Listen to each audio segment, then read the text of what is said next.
নমস্কার বন্ধুরা, আমি শিখা। আপনারা দেখছেন রূপ গার্ডেন্স। সকল বন্ধুদের কথা অমান্য করে কিন্তু আজকে বেরিয়ে পড়েছি আমার উঠোন বাগানের গার্ডেনটা দেখতে, কারণ এখানে আসা হয় না। তাই এসে দেখছি প্রত্যেকটা টমেটো গাছে বেশ সুন্দর সব টমেটো হয়েছে। আমার লেবার যাই হোক জল দিয়ে গাছগুলোকে বাঁচিয়ে রেখেছে, তাতে টমেটোও ধরছে। একটু দেরি হয়ে গেছে টমেটো গাছগুলো, নাহলে আরো হয়ে যেত, কারণ শীত চলে যাচ্ছে না এই মুহূর্তে, শীতের ফল। তাও প্রচুর টমেটো হয়েছে, যা হয়েছে আমি তো গ্রহণ করব, বন্ধুদেরও উপহার দিতে পারবো। প্রতিটা গাছে এখন কিন্তু পর্যাপ্ত ফুল রয়েছে,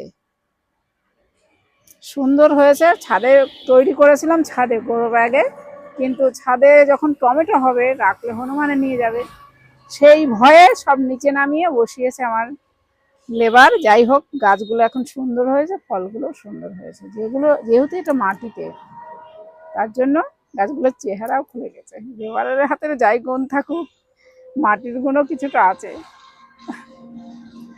সবাই বন্ধুরা অনেকে জিজ্ঞাসা করেছেন যে লেবারের মজুরি কত বাড়লো। তা কেউ বলেছে 20 টাকা বাড়ান, কেউ বলেছে 21 টাকা বাড়ান। তা আমি ভাবছি 20 টাকাও না, 21 টাকাও না, 20 টাকা 50 পয়সা মিডিয়ামে রাখি।